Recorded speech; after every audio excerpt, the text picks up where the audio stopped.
श्री शिवाय नमस्तुभ्यम दोस्तों, हर हर महादेव। यदि कोई भी व्यक्ति किसी भी प्रकार की परीक्षा में पास होना चाहता है तो वह गुरु जी के बताए हुए इस उपाय को करके बहुत ही जल्दी से अपने किसी भी प्रकार की परीक्षा में पास हो सकता है। और इस उपाय को बहुत से लोगों ने किया भी है और बहुत से लोगों को लाभ मिल गया है। और यह उपाय थोड़ा सा कठिन भी है, लेकिन ऐसा नहीं है कि दोस्तों आप इस उपाय को नहीं कर सकते हैं। इस उपाय को करके आप जल्दी से जल्दी अपने किसी भी प्रकार की परीक्षा में पास हो सकते हैं। लेकिन इस उपाय को करने का सिर्फ और सिर्फ एक निश्चित दिन होता है, और वहाँ है दोस्तों प्रदोष काल का दिन। और महीने में कम से कम 1 से 2 प्रदोष काल तो पड़ ही जाते हैं। तो आपको ध्यान इस बात का रखना है कि जब भी आपका कोई भी एग्ज़ाम हो, चाहे वहाँ एग्ज़ाम किसी भी प्रकार का हो, चाहे वहाँ एग्ज़ाम 10वीं 12वीं का या कोई जॉब के लिए आप एग्ज़ाम दिला रहे हो, तो एग्ज़ाम के पहले पढ़ने वाले प्रदोष के दिन ही आपको इस महा उपाय को करना होगा। तभी यहाँ उपाय आपके एग्ज़ाम को जल्दी से सफल करने में कारगर होगा। दोस्तों गुरु जी ने बताया है कि इस उपाय को आप अपने एग्ज़ाम से संबंधित समस्याओं के लिए तो कर ही सकते हैं। साथ ही साथ यदि आपकी कोई भी प्रकार की कोई जैसे समस्या है, जैसे कि व्यापार धंधा ढंग से नहीं चल रहा है, व्यापार में बहुत ज़्यादा आपको नुकसान ही नुकसान हो रहा है, यदि आपको अपने किसी भी प्रकार की उन्नति के मार्ग में कोई शंका लग रहा है कि किसी ने कुछ कर दिया है, या कुछ भी प्रकार की आपके मन में संदेह है ना, या कोई ऐसी विकट समस्या आ गया है जिसके कारण आप बहुत ज़्यादा परेशान हो गए हैं, तब भी आप लोग गुरु जी के बताए हुए इस उपाय को करके उन समस्याओं से जल्दी से निजात पा सकते हैं। और इस उपाय को आपको सिर्फ और सिर्फ प्रदोष काल के दिन में ही करना है। प्रदोष काल के दिन आप चाहें तो सुबह के समय करना चाहें तो सुबह के समय कर सकते हैं, और शाम के समय करना चाहें तो शाम के समय में भी कर सकते हैं।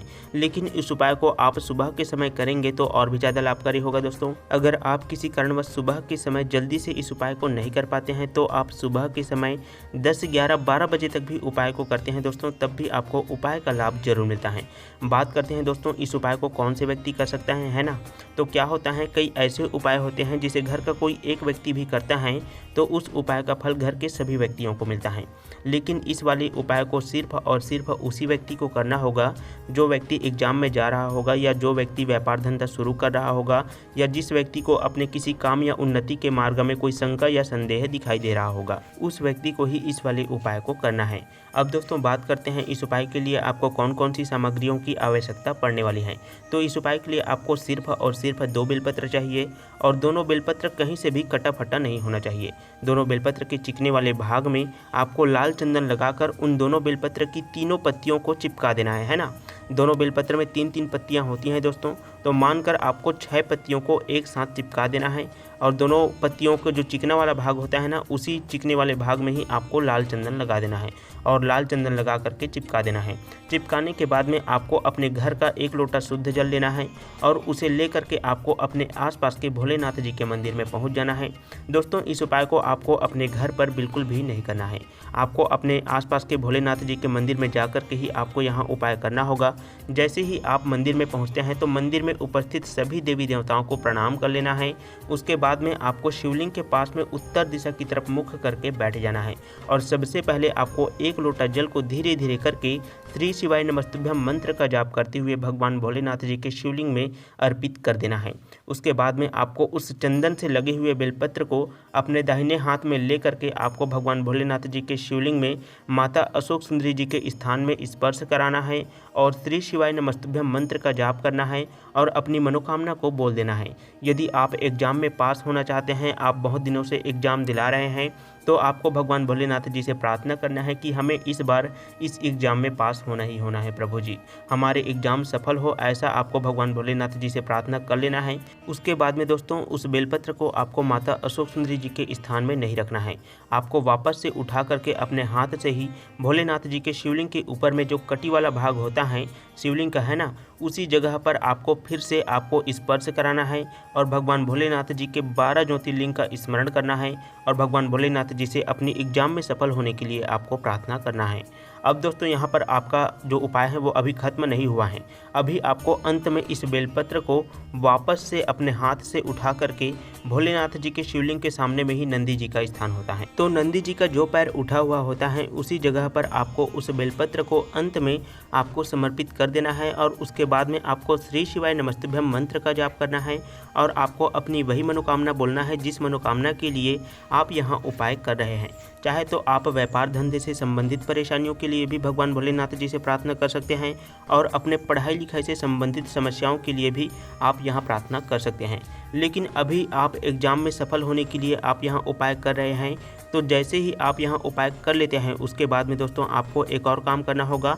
आपको एक मुट्ठी मूंग के दाने कहीं से भी व्यवस्था कर लेना है। चाहे तो आप अपने घर से ही मूंग के दाने लेकर के आ सकते हैं, लेकिन जिस दिन आप यहाँ उपाय करेंगे उसी दिन ही आपको मूंग के दाने को किसी भी गौशाला या कहीं पर भी, जैसे नंदी जी सड़क में दिखाई देता है ना, तो आपको एक मुट्ठी मूंग के दाने को नंदी जी को या कहीं से भी गौशाला है तो गाय को आपको खिला देना है। और गाय या नंदी जी को मूंग के दाने खिलाने के बाद में थोड़ा सा मूंग का दाना आपको अपने हाथ में ही रख लेना है। 2-4 मूंग का दाना रहेगा तब भी चल जाएगा दोस्तों, इसमें कोई दिक्कत वाली बात नहीं है। थोड़ा सा मूंग का दाना आपको अपने हाथ में रखकर या फिर अपने जेब में रखकर आप जैसे एग्ज़ाम दिलाने के लिए जा रहे हैं तो वहाँ पर आपको चले जाना है। यदि आप कोई व्यापार कर रहे हैं और व्यापार में आपको बहुत ज़्यादा नुकसान उठाना पड़ रहा है तो आप अपने व्यापार वाले स्थान में भी जा सकते हैं। तो इस प्रकार से दोस्तों आप यहाँ उपाय करेंगे तो 100% आपका जो एग्ज़ाम है वह सफल होगा और जल्दी से जल्दी आपकी नौकरी लग जाएगी। यदि एक बार में यहाँ उपाय कारगर नहीं होता है तो आप इसी उपाय को दोबारा से भी कर सकते हैं, या फिर आप इस उपाय का 100% लाभ पाना चाहते हैं दोस्तों तो एग्ज़ाम से पहले लगातार 5 प्रदोष तक इस उपाय को करेंगे तो आपका जो एग्ज़ाम है वहाँ सफल होना बहुत ही ज़्यादा निश्चित हो जाता है। लेकिन दोस्तों गुरुजी ने इस उपाय को सिर्फ और सिर्फ एक ही बार करने के लिए कहा है। बाकी अगर आपकी इच्छा है तभी आप लोग इस उपाय को 5 बार कर सकते हैं, नहीं तो आप सिर्फ और सिर्फ एक ही बार करके इस उपाय का लाभ प्राप्त करने का पूरा प्रयास करें, है ना दोस्तों। इस उपाय को मैंने बहुत ही अच्छी तरह से आपको बता दिया है। यदि आपको कुछ भी चीज़ समझ में नहीं आता है तो आप कमेंट करके पूछ सकते हैं। उपाय को करने में आपको गलती बिल्कुल भी नहीं करना है और उपाय को करते समय आपको शुद्धता का विशेष रूप से ध्यान रखना है। साथ ही दोस्तों यदि आप इस उपाय को करना चाहते हैं तो कमेंट बॉक्स में भगवान भोलेनाथ जी का कोई सा भी प्यारा नाम जरूर लिखें, चाहे तो आप 12 ज्योतिर्लिंगों का भी नाम लिख सकते हैं। तो दोस्तों आप सभी को श्री शिवाय नमस्तुभ्यम, हर हर महादेव। और इसी तरह की महत्वपूर्ण वीडियो देखने के लिए, भगवान भोलेनाथ जी के उपायों को जानने के लिए आप हमारे चैनल को सब्सक्राइब जरूर करें।